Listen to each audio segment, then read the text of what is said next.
Oremos. Padre, en nombre de Jesús, le damos gracias por su amor y sus bendiciones. Gracias por este día que nos da. Le pedimos que usted nos ayude a poder estar atentos a su palabra.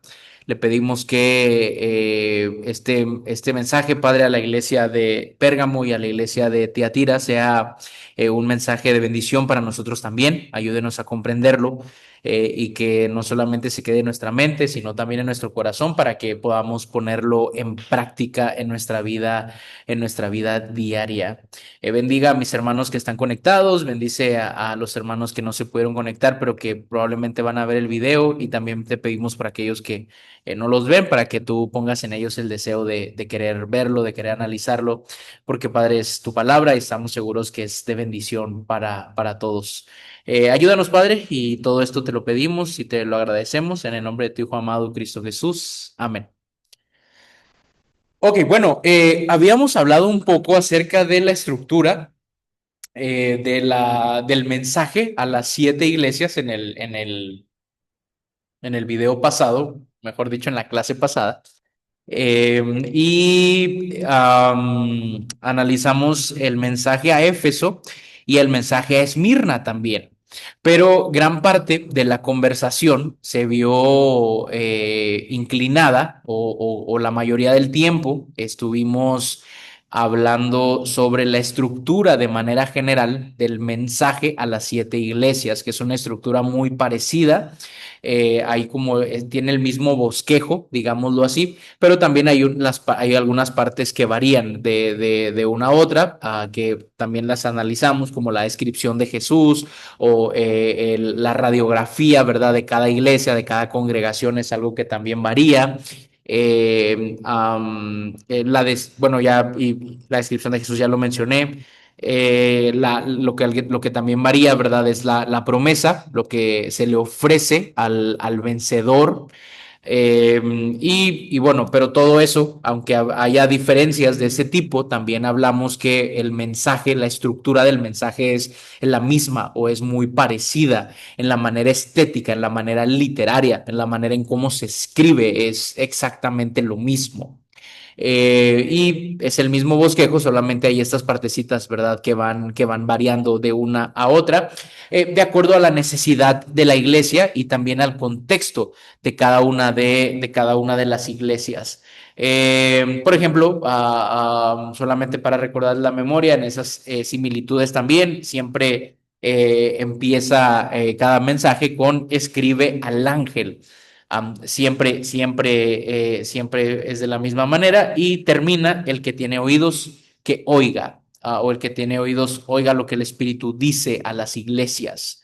Un aspecto importante que tal vez no he hecho mucho énfasis en las clases pasadas es que estos mensajes, aunque van dirigidos a cada iglesia o a cada iglesia en particular que le corresponde a una ciudad diferente, también, mis hermanos, tiene la intención de que cada una de las otras congregaciones o de las otras iglesias lean el mensaje que se le dio a cada una.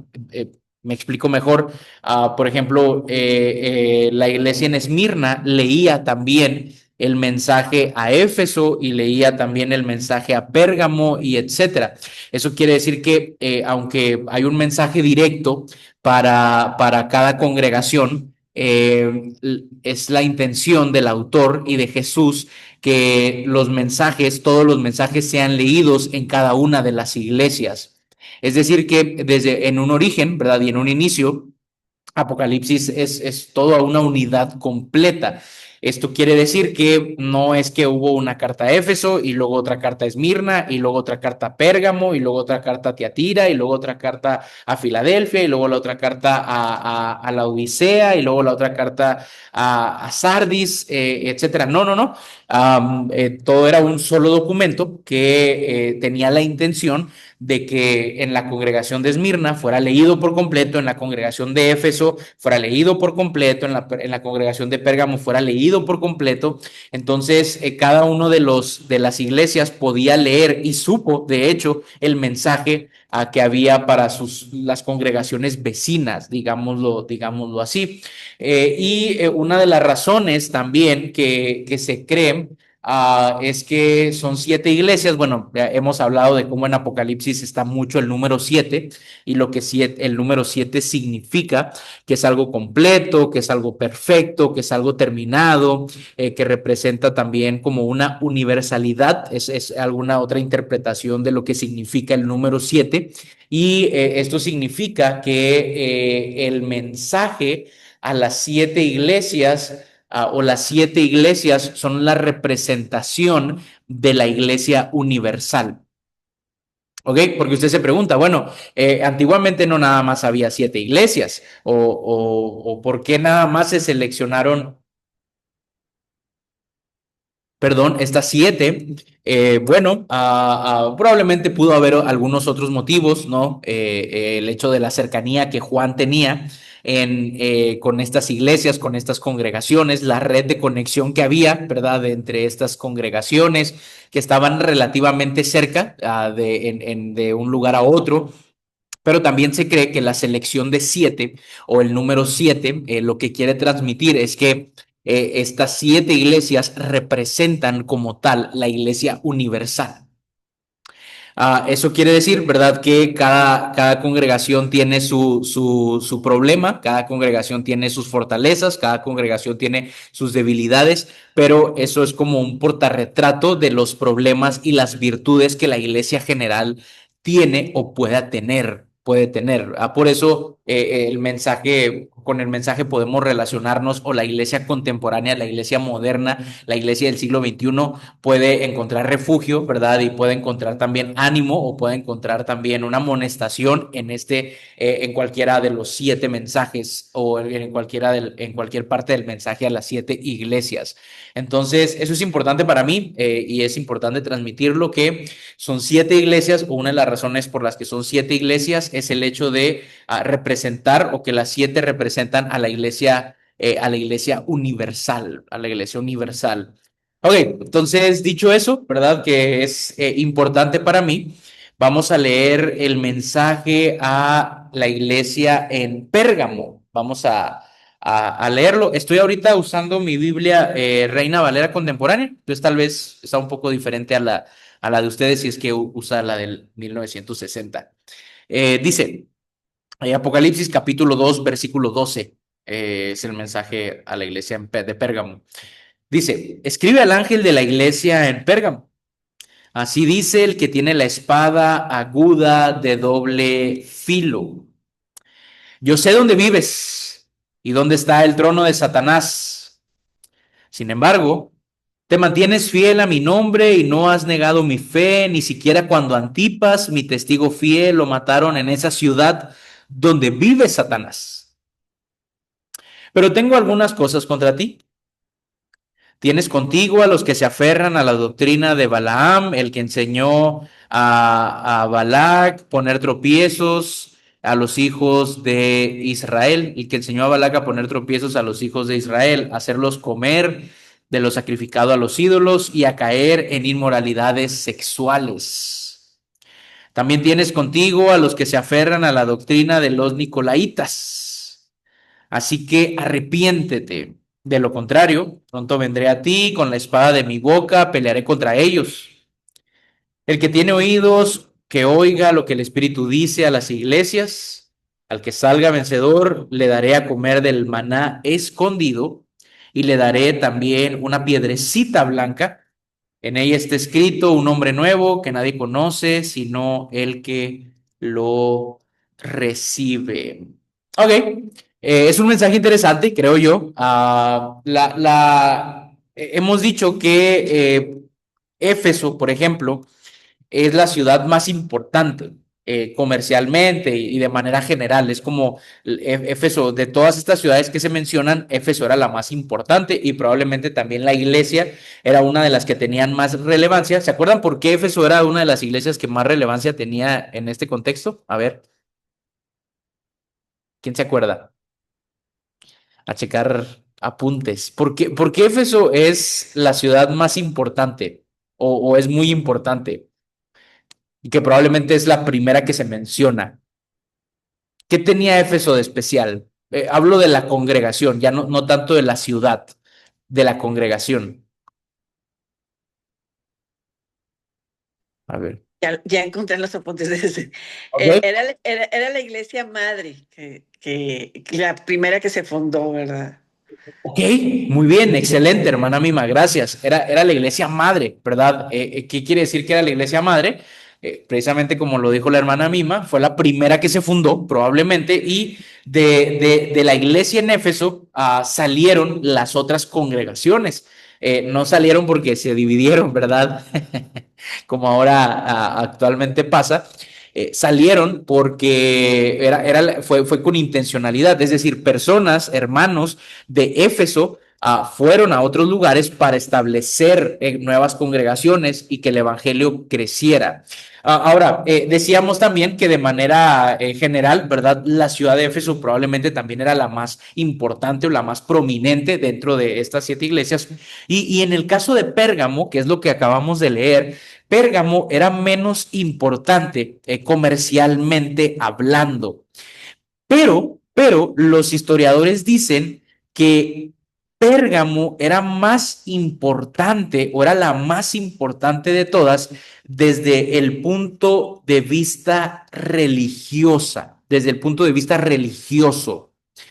Entonces, comercialmente, ¿verdad? Desde la ciudad no era tan importante, no era tan importante cuando hablamos del comercio, hablamos de la economía, probablemente hablamos también de el tránsito que tiene la ciudad. Entonces, tal vez no era una ciudad muy importante comercialmente, no era tan llamativa como probablemente sí lo era Éfeso, que era un centro cultural, literalmente. Pero lo que sí dicen los historiadores de Pérgamo es que era la más importante desde el punto de vista religioso. Eso quiere decir, ahora, ¿qué significa? La pregunta es esto, ¿qué significa que Pérgamo sea la ciudad más importante desde el punto de vista religioso? ¿Qué creen? Pues que hay mucha idolatría. Hay mucha idolatría, es decir, la gente es muy idólatra en ese lugar. De hecho, ¿verdad? Algunos historiadores la llamaban la ciudad más idólatra de Asia Menor. Se le consideraba así. También, ¿verdad? Ustedes recuerdan, y he dicho mucho esto, que el contexto de Apocalipsis es el problema del culto al emperador. El emperador queriendo, ¿verdad?, que le rindan culto y el que no lo haga, entonces hay una persecución y como los cristianos no lo hacen, los persiguen. Bueno, se cree que Pérgamo fue la primera ciudad en tener un culto a un emperador. Y se cree que esto sucedió así, no tanto porque el emperador quisiera hacerlo, sino porque el pueblo lo pidió, tener un culto al emperador. Entonces tenían un templo, ¿verdad? Al divino Augusto y a la diosa Roma como la ciudad o el imperio, mejor dicho, el imperio de manera general. Entonces, ah, eh, ¿por qué estoy mencionando todo esto? Porque se menciona en el versículo 13 la frase, yo sé dónde vives. ¿Qué significa el hecho que Jesús le dice a la iglesia, yo sé dónde vives? Bueno, la siguiente parte lo explica. Dice, ¿y dónde está el trono de Satanás? ¿Ok? Si usted creía, ¿verdad? O no creía que Satanás tiene un trono, pues Apocalipsis capítulo 2 versículo 13 dice que Satanás tiene un trono. Pero ¿qué significa esto, verdad? ¿Significa que el centro de operaciones de Satanás era la ciudad de Pérgamo? ¿Significa que Satanás vivía literalmente en Pérgamo o que ahí estaba su fortaleza? O como le dije hace un momento, que ahí era su centro de operaciones. Bueno, obviamente no vamos a tomar esta frase de manera literal. No vamos a decir, ok, no, miren, hermanos, ni vamos a enseñar y vamos a pensar como, miren, hermanos, Satanás operaba desde la ciudad de Pérgamo, ¿verdad? Y entonces hacernos la pregunta, ¿dónde operará o dónde estará ahora el trono de Satanás? Y empezar a buscar un país, ¿verdad? Probablemente sea, no sé, ¿qué será? Estará en México el trono de Satanás. Estará en, no sé, en qué ciudad. No, la referencia, ¿verdad? La referencia que relacionamos y que creemos que está ocurriendo acá es precisamente, yo sé que el trono de Satanás o la frase el trono de Satanás está en Pérgamo se refiere a que ahí está la sede o una de las más grandes sedes al culto al emperador. ¿Ok? Y cómo encaja perfectamente en el contexto de Pérgamo, siendo una de las ciudades o la ciudad más idólatra de Asia. Pérgamo siendo el primer lugar donde hay un culto al emperador y donde este culto, ¿verdad? Al emperador es uno de los lugares donde es más fuerte, más fuerte. Entonces, cuando Juan le está diciendo a la iglesia, yo sé que ahí está el trono de Satanás, entonces lo que está diciendo es, yo sé que ahí es donde está, en los lugares donde el culto al emperador se hace con mayor fuerza, con mayor fuerza. Y entonces hay un elogio a la iglesia, hay un elogio a la congregación y le dice, bueno, a pesar de que ahí es donde está el trono de Satanás o ahí es donde está en su mayor fuerza el culto al emperador, a pesar de eso, tú te has mantenido fiel, tú te has mantenido fiel. Y les dice, ¿verdad? No has negado mi fe, no has negado la fe. Y se menciona a un mártir. Se menciona a un mártir, significa alguien que ha muerto por la causa de Jesús. Dice, la iglesia se mantuvo firme, la iglesia se mantuvo fiel. Dice Jesús, aún cuando Antipas, mi testigo fiel, lo mataron en esa ciudad donde vive Satanás. Ahora, si el lugar, ¿verdad?, donde el culto al emperador se ejerce con más fuerza, muy probablemente también es el lugar donde la persecución es más fuerte también, ¿cierto? Si el culto al emperador es una cosa de la ciudad y todos lo hacen y se da con gran énfasis, ¿verdad? Hay mucha fuerza al culto al emperador, entonces probablemente también este lugar o esta ciudad sea el lugar donde con mayor fuerza se ha dado la persecución también.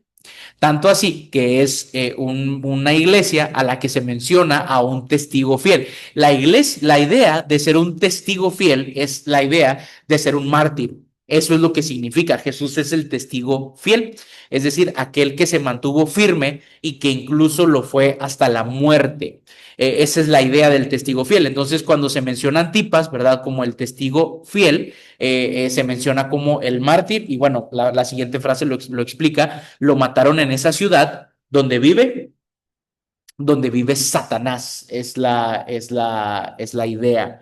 Y bueno, ahí está el elogio, ¿verdad? De que la iglesia se ha mantenido firme, la iglesia se ha mantenido fiel a sus creencias, a pesar de que ahí es donde se da el culto al emperador con mayor fuerza y a pesar de que la persecución también ahí es severa.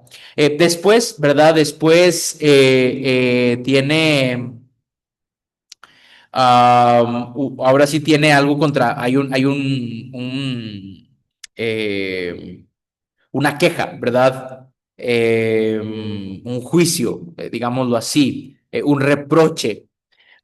Versículo 14 dice, pero tengo algunas cosas contra ti.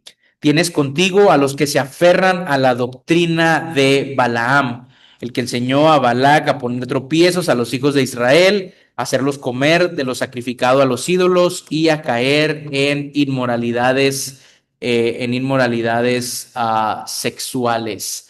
Bueno, miren, no lo voy a, esto va a ser así como una tareilla, ¿verdad? Que les voy a dejar por la cuestión del tiempo. Pero yo no sé si ustedes tienen contexto de la historia de Balaam y de Balac. Tal vez un poco, pero esta es una referencia a, si no me equivoco, es Números, capítulo 22 al 24, donde, y la idea, ¿verdad?, de esto, o el pecado de Balaam, ¿verdad?, es querer tener como una doble vida. Es una mezcla entre la santidad con el pecado. El rey moabita, ¿verdad? Balac, incitó a Balaam para que tentara al pueblo para poder tener ganancias personales. Y esto, bueno, Balaam no lo hace de manera como rápida, ¿verdad? Es un proceso que se narra desde Números capítulo 22 hasta el 24. Pero la idea, ¿verdad?, de aquellos que se aferran a la doctrina de Balaam tiene que ver con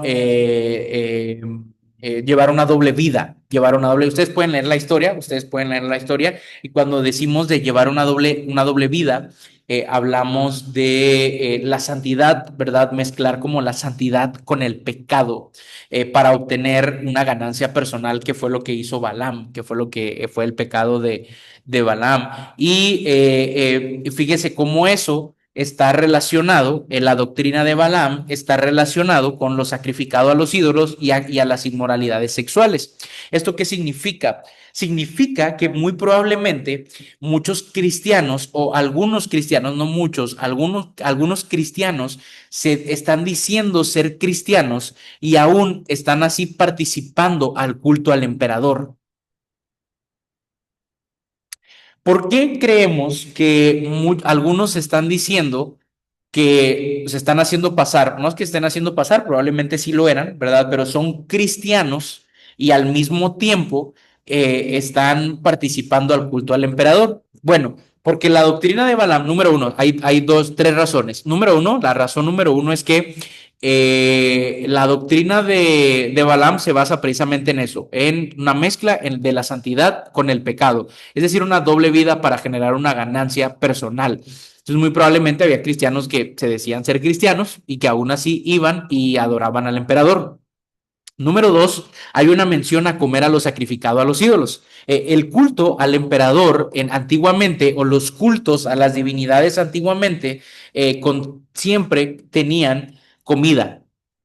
Hemos visto eso, por ejemplo, cuando estudiamos la carta a los Corintios, que yo les di una clase aquí en la iglesia los domingos, y decíamos cómo siempre en los cultos paganos había banquetes, se ofrecían banquetes que estaban dedicados a los dioses o al dios al que se le estaba ofreciendo el culto. Esto es importante. Ahora, incluso en nuestro culto hay comida, ¿cierto? Comemos. ¿Qué comemos? La cena del Señor. Se fijan cómo siempre los cultos antiguamente están relacionados con la comida.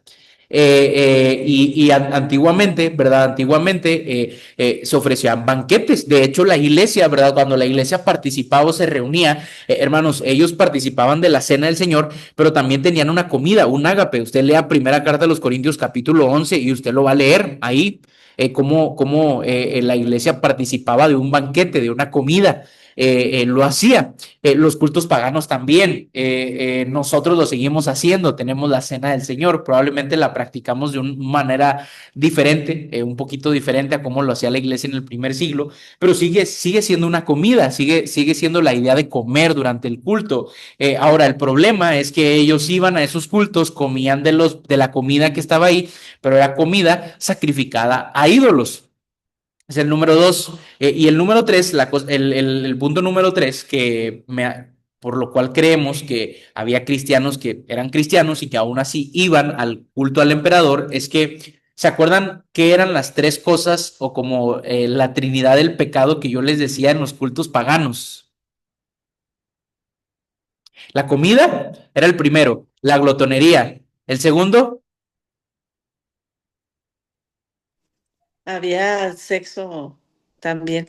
ok, Ah, muy bien, era el vino y el tercero era la fornicación o el adulterio. Muy bien, era que en los cultos paganos había inmoralidad sexual. Entonces, muchas de las veces, ¿verdad? La prohibición para los cristianos de ir o de ir a los templos paganos era la idea del Dios, ¿verdad? O no ofrecerle un culto a un Dios ajeno, etcétera. Pero también era que los cristianos no se contaminaran y que no fueran glotones, no se dieran al vino, es decir, de una manera que llegaran al vicio o a la borrachera. Y número tres, tuvieran cuidado con las inmoralidades sexuales. Entonces, aquí muy probablemente los cristianos iban, ¿verdad?, al culto al emperador y participaban de esto, de la comida que se daba ahí y probablemente también de alguna inmoralidad sexual, de alguna inmoralidad sexual. Y bueno, dice también el versículo 15, también tienes contigo a los que se aferran a la doctrina de los nicolaitas. Ya hemos dicho que no sabemos exactamente cuál es esta doctrina. El Nicolaitas, ¿verdad? Viene de dos palabras, que es Nike y Laos. Nike significa vencer, ¿verdad? Viene de la raíz que significa vencer. Y Laos es pueblo. Entonces, los que vencen al pueblo, hemos dicho también que Nike, vencer, ¿verdad? Es el mismo Nike de la marca Nike. Nike, que significa el que vence, ¿no? Y es la idea de que usted usa una camisa Nike y usted vence con su ropa, es un vencedor con su ropa. De ahí viene esa palabra y es como donde toman el nombre de la marca. Pero aquí es Nikelaos, ¿verdad? O Nicolaitas, los que vencen al pueblo. No sabemos exactamente a qué se refiere, pero debe estar relacionado con algo al culto al emperador. Y bueno, versículo 16 dice, así que arrepiéntete, de lo contrario, pronto vendré a ti y con la espada de mi boca pelearé contra ellos. El que tenga oídos que oiga lo que el Espíritu dice a las iglesias. Al que salga vencedor, le daré comer del maná escondido. Interesantemente, ¿verdad? Interesantemente, se les dice y se les reclama que comen de lo sacrificado a los ídolos. ¿Y qué se le ofrece al vencedor? Comida, que es el maná, pero ahora es un maná celestial. Maná escondido, ¿verdad? Que es un maná celestial, digámoslo así. Hemos dicho, ¿verdad? Que aunque el premio al vencedor o la recompensa al vencedor varía, siempre está relacionado con la salvación, siempre está relacionado con la salvación, pero está contextualizado a lo que la iglesia necesita a la vida de la iglesia. Entonces aquí en el versículo 14 se les dice, se les reclama de ir a comer a lo sacrificado a los ídolos. Ahora, el que se abstenga de la comida sacrificada a los ídolos, se les va a dar de comer, pero se les va a dar de comer este maná, ¿verdad? Que es escondido o es este maná de este maná celestial. Es este maná celestial. Y también se le dará una piedrecita blanca, ¿verdad? En ella está escrito un nombre nuevo. Quien ha de conocer, sino el que lo recibe. ¿Por qué una piedrecita blanca? ¿Qué significará esta piedrecita blanca? ¿Qué será? Bueno, la piedrecita blanca se usaba como un pase. eh, Sí, a ustedes han ido a una boda o a unos 15 años y entonces le dicen, ay, lo invitan y luego te voy a regalar, te voy a dar y nomás le dan un pase. Y si no, pero nomás me invitó a mí, mira, no invitó a mi esposo ni a mis hijos porque nada más me dieron un pase. Y entonces usted va a la boda o a los 15 años y presenta su pase. O si va a invitar a toda la familia y son 5, pues presenta sus 5 pases y entonces lo dejan entrar. ¿Cierto? Conocen eso, ¿verdad? Que hacen eso. Bueno, antiguamente, si yo tenía una festividad y quería invitar a alguien, lo que yo hacía es que le daba una piedrecita blanca y escribía su nombre. Y el que quería ir, y para asegurarme que nada más fueran mis invitados, entonces en la entrada la gente tenía como alguien, ¿verdad? Y ese era como el pase para entrar al banquete o a la festividad. Entonces, aquí, ¿verdad? La idea de la piedrecita blanca, ¿verdad? Es que esa es como la idea de que se les va a dar una piedrecita blanca como un pase de admisión para un banquete, pero este banquete son las bodas del Cordero. Es decir, este banquete es la entrada ¿a dónde? Al cielo. Es la entrada al cielo. Entonces, interesantemente, ¿verdad? El contexto aquí en lo que se está hablando es comida, banquetes, comida sacrificada a ídolos, templos, banquetes que se ofrecen ahí, o comida que ofrece Dios al vencedor y la entrada de admisión para el banquete de Dios, que son en las bodas del Cordero, que vendría siendo la alusión al cielo, que vendría siendo la alusión al cielo. Entonces, hay esta idea de esta piedrecita blanca y bueno, siempre la idea de un nombre, ¿verdad? Que la Biblia nos dice que nos va a dar un nuevo nombre cuando estemos en el cielo.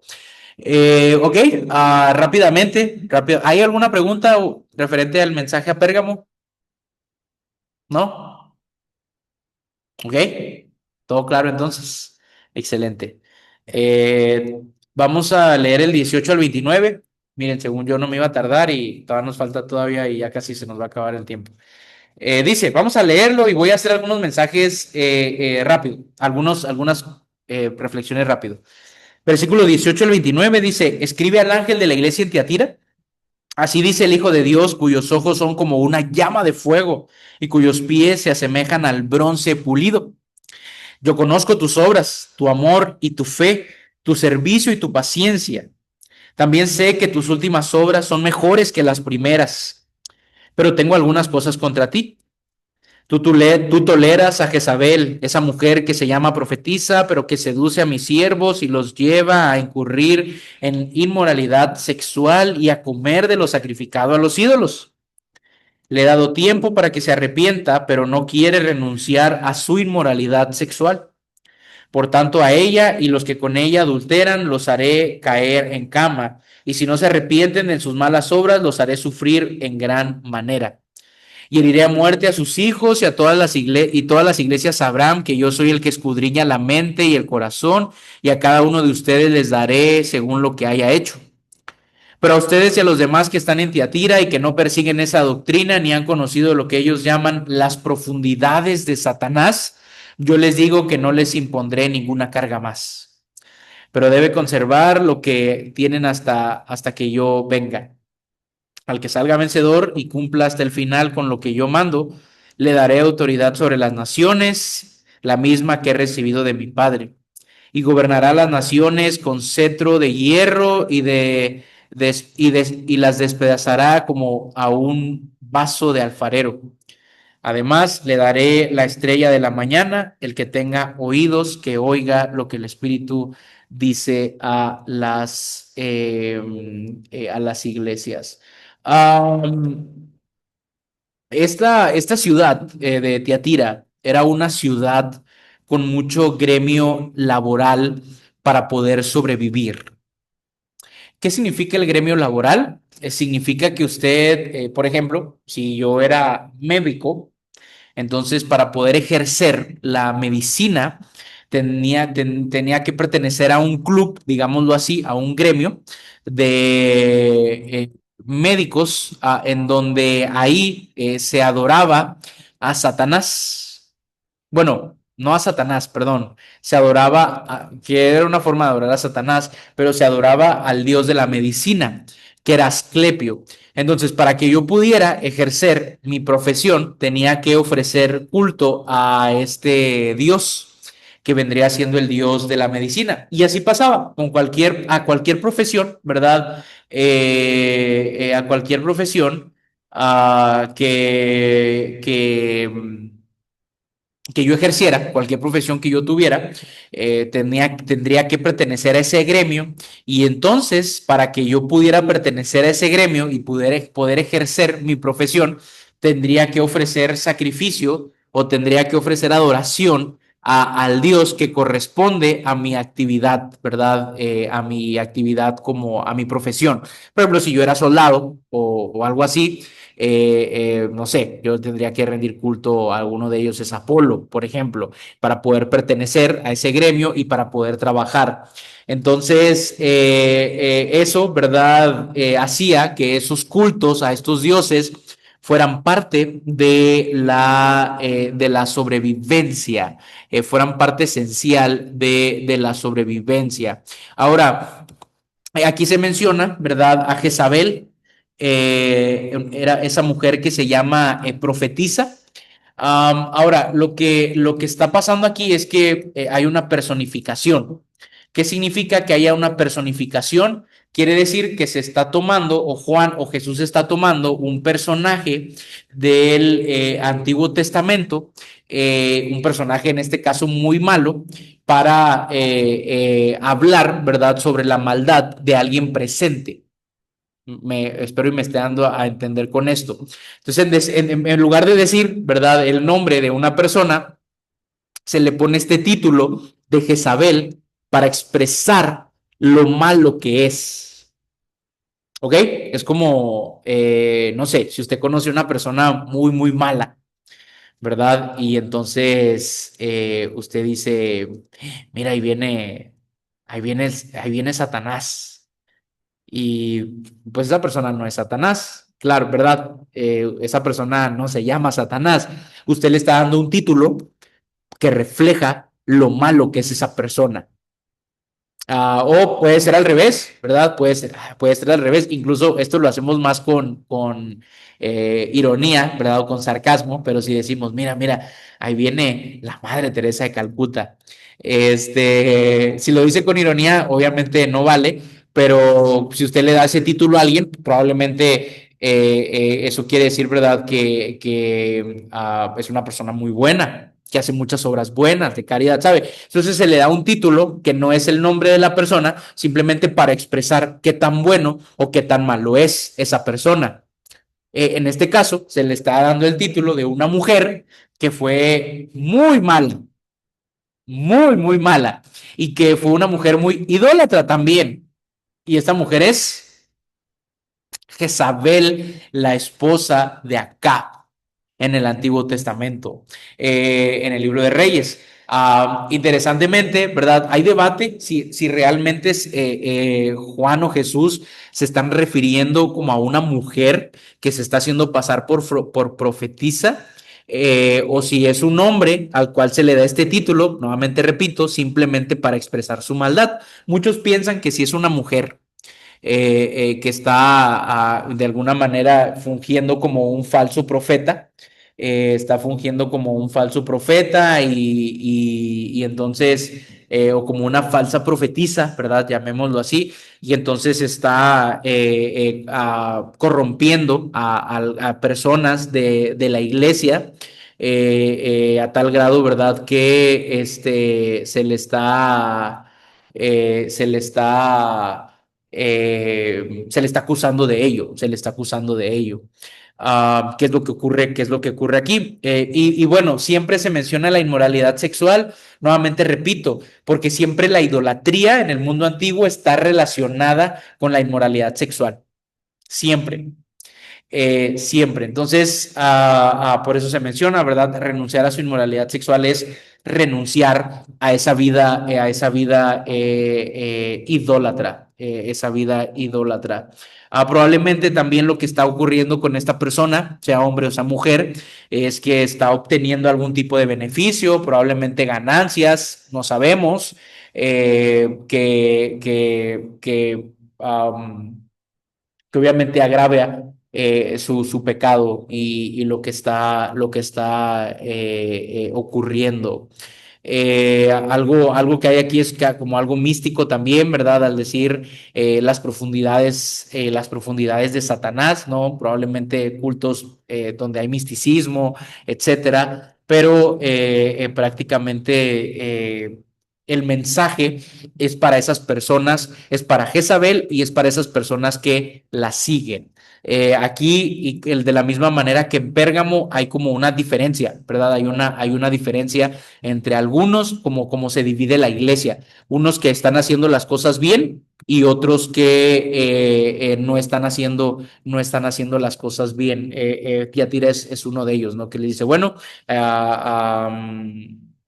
de hecho, el versículo 24 lo dice, pero a ustedes y a los demás que están en Tiatira y que no siguen esta doctrina ni han conocido lo que ellos llaman las profundidades de Satanás, yo les digo que no les impondré ninguna carga más. Es decir, ustedes, iglesia, la mayoría de ustedes está haciendo las cosas bien, solamente que están tolerando a Jezabel, de la misma manera que la iglesia de Pérgamo está tolerando a los que se aferran a la doctrina de Balaam.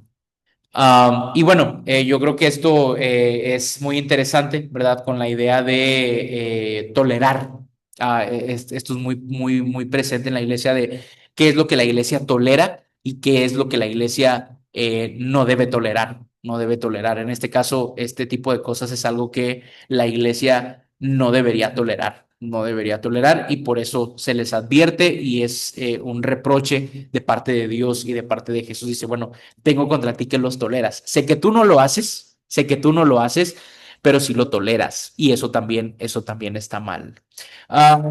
Se menciona a Jesús, última cosa que voy a mencionar, que tiene pies que se asemejan al bronce pulido.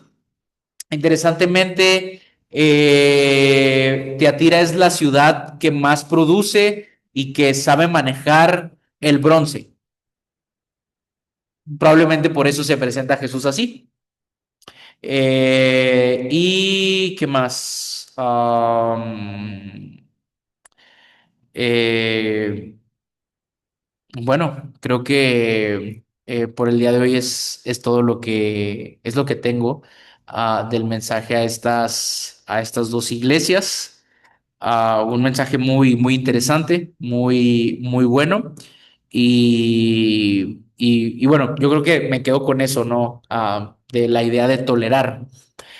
Probablemente la iglesia o muchos en la iglesia no lo están haciendo, pero sí lo están tolerando, sí están tolerando este comportamiento y eso también está mal y es un reproche, ¿verdad? Que Dios les está haciendo, que Dios le está haciendo a la congregación, a las congregaciones.